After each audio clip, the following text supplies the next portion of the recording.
I am back again with 3 books. I have been trying to find out what the connection between these 3 books is, because I thought that might be rather neat.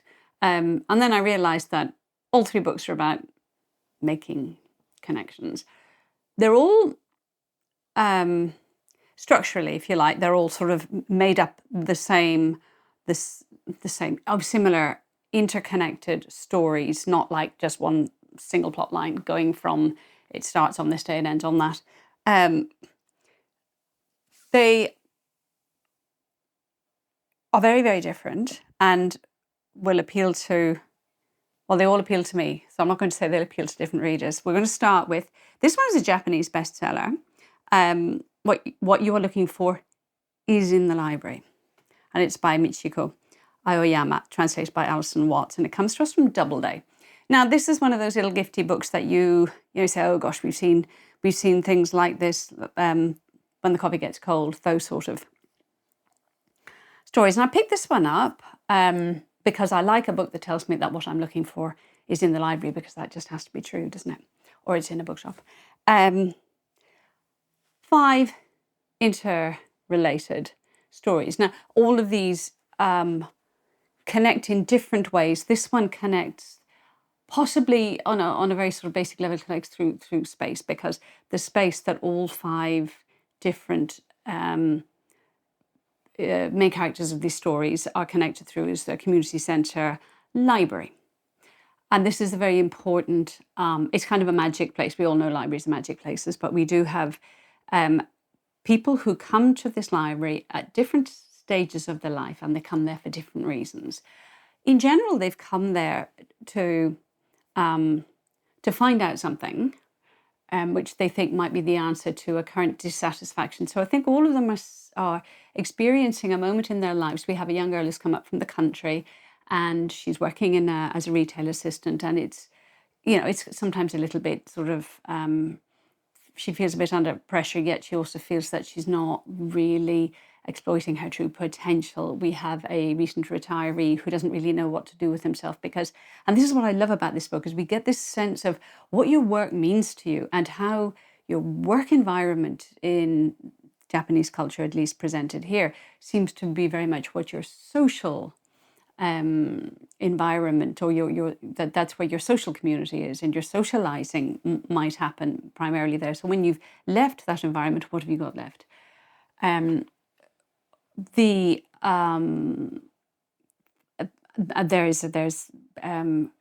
some very fun. There's a very lovely one of a young man who had started illustrating, and is kind of got to that age in his mid to late 30s where he still lives with this mum, but he really kind of feels like he's going nowhere. All of these stories show us how transformation or evolving or going towards something new is always possible. When they come to the library, for example, our retiree comes in to find out about Go, about the Japanese game and the rules. And when he is directed to the librarian, who is called, Sayuri, she's the only name that matters to me in this one. Sayuri is sitting there in her, sort of embodiment of her vastness. She's a very large person, but I think this is sort of a metaphor for the largeness also of her knowledge and of all the things she has to still give. And she's felting. And her questions are incredibly direct. So we have this little bit of magic realism where she sort of seems to know that there is an ache, there's a hurt, there's a pain, or there's a question. And even the way the different people address their question to her is very, very personal. They're all quite starkly different, though her response and kind of that formula remains the same for all the 5 stories. She gives them, the answers to what are the best books for the question that they have voiced, and another title, which is, I suppose, partly for the question that they've only hinted at or that they have unvoiced.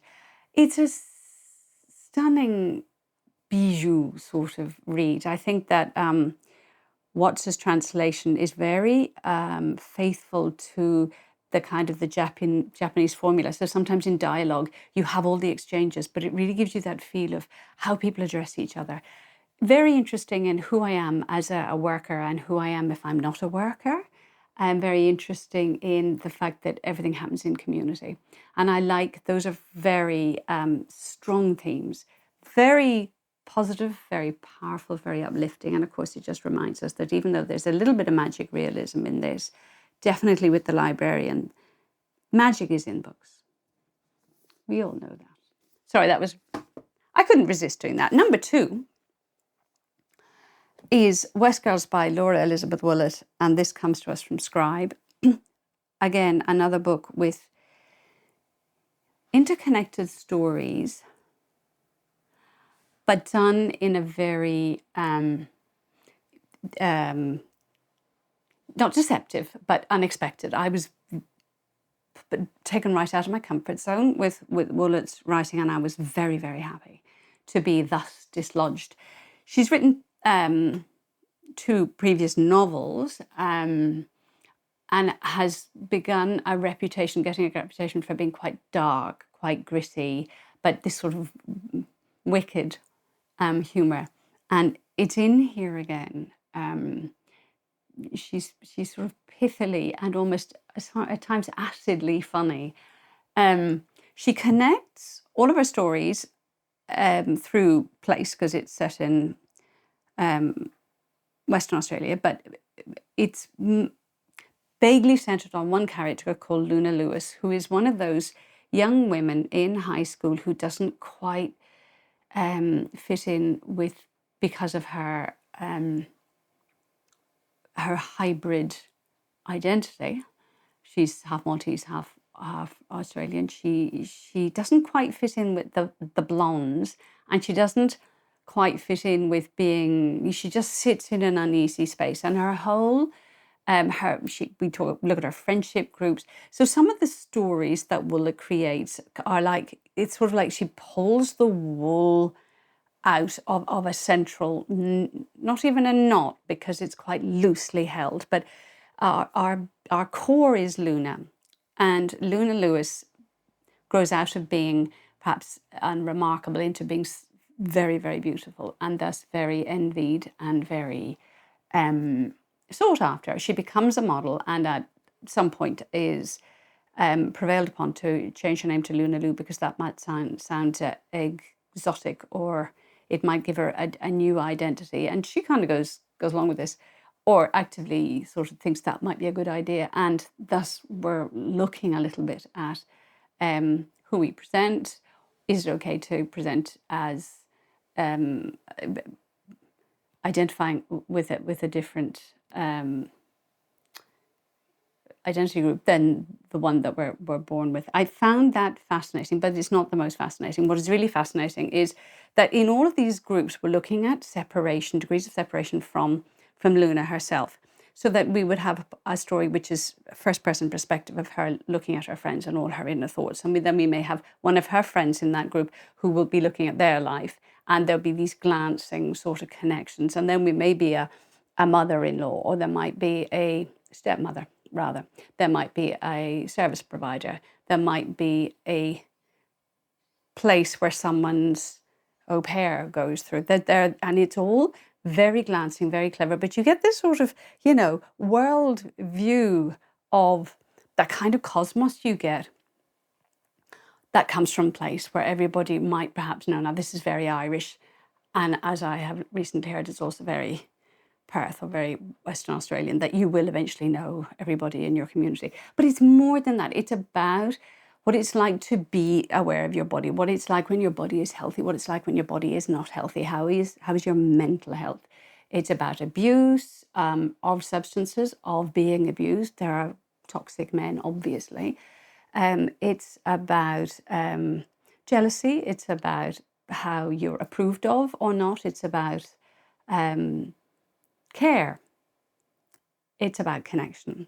I think she's an absolutely brilliant writer, and West Girls definitely bore that out, and I will read everything she writes. Stunning book. And the last one up for today is Kate Mildenhall's The Hummingbird Effect. This comes to us from Scribner. Another one where we have fun with structure, we have fun with the connections between the different stories in this. We have, and this is not Mildenhall's first either, this is her third, and she's getting better and better, I think. I mean, I know. This is a braided, so we have several timelines. In those timelines, well, 1933, the Angus Meatworks in Footscray. It's all set in Australia, except for a bit which is set in, it's bookended by extra temporal sort of threads, which are neither time nor place. But we do have the 1930s, we have the 2020, 2031 and 2181. So we had these two future dystopian, if you like, timelines. And we're taken through these stories from the perspective of women. And this is a real celebration of women learning to, or becoming sure of themselves, making choices, developing potentials in the face of progress. And I think one of the things Mildenhall is doing is she's bookending this, if you like, but with two passages, kind of from the point of view of, I read it as nature, but it could be, sort of deep time. It could be anything ancestral and ancient that just looks as human. So it's like, yeah, flotsam and jetsam in the endless flow. And interspersed in this are these questions that one of the characters asks of an AI function, which talks about the greatest achievements of humanity, and then what should we undo, or what should we have undone, and how those are answered, which I think Mildenhall herself is saying is a way of getting us to think about what progress might mean. Every single one of these threads had a woman or a girl that I felt very attached to. When you start in Footscray, Peggy, who is sort of seduced by Jack, who works at the meatworks, and it's difficult reading because you're in a slaughterhouse, and mechanization is due to come. So Mildenhall doesn't look away, and should we? But this Peggy comes under the sort of, the laser-like beam of Jack, who decides she's a bit of all right. So he also, their relationship has to go to a particular place. I'm not going to give too much away, but it's the pressures of modernization and what that might do to everything, to who you are, and to also what you might feel. How does your world survive when there are these upheavals? The same in 2020. We're looking at COVID. We're looking at healthcare workers who came under such immense pressure and how they were left to sort of cope on their own with endless patient lists, and how were they supposed to manage that? And we have a Hilda in the who is afraid of her memories being washed away, which I thought was the most beautiful metaphor. Then we move forward to La, who is working at a factory where she realizes her voice has been usurped by AI because she's a singer, to deliver messages from the robots, just like an Amazon warehouse. And then the future again, where we have Maz trying to work out how their world has changed, and what the world might have been like before, and how it might have been ruined by progress.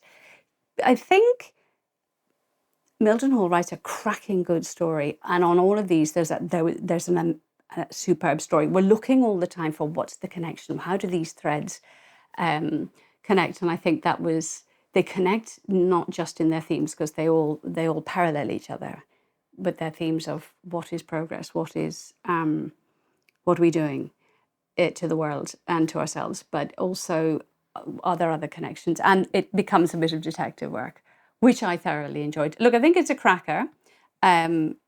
Some poignant moments, a bit of everything in there, but all of those you should read. I cannot say it more succinctly than that. Hope you find something you like there. That's it from me. Bye. See you next time.